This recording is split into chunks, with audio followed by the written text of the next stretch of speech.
নিয়োগপ্রাপ্ত প্রধান নির্বাচন কমিশনার, নির্বাচন কমিশনারবৃন্দ এবং 2018 সালে নিয়োগপ্রাপ্ত প্রধান নির্বাচন কমিশনার এবং নির্বাচন কমিশনারবৃন্দ তাদের যে অ্যাপয়েন্টমেন্ট প্রক্রিয়া ছিল সার্চ কমিটি গঠন করার মাধ্যমে এটি বাংলাদেশের কোনো আইন অনুযায়ী হয়নি।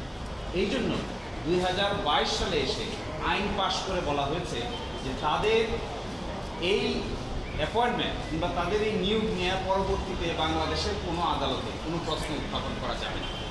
আমরা এই যে দায়মুক্তি যে এত সালে নির্বাচন এবং নির্বাচন প্রক্রিয়ায় যে অ্যাপয়েন্টেড রয়েছে তাদেরকে নিয়ে কোনো আদালতে প্রশ্ন উত্থাপন করা যাবে না, এই আইনটাকেই আমরা চ্যালেঞ্জ করছি।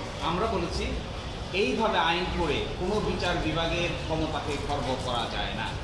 এইভাবে বলা যায় না যে কোনো বিচারিক আদালতে কোনো বিষয় কেউ উপস্থাপন করতে পারবে না। নির্ধারিত কার্যতালিকা অনুযায়ী আদালতে আসবে।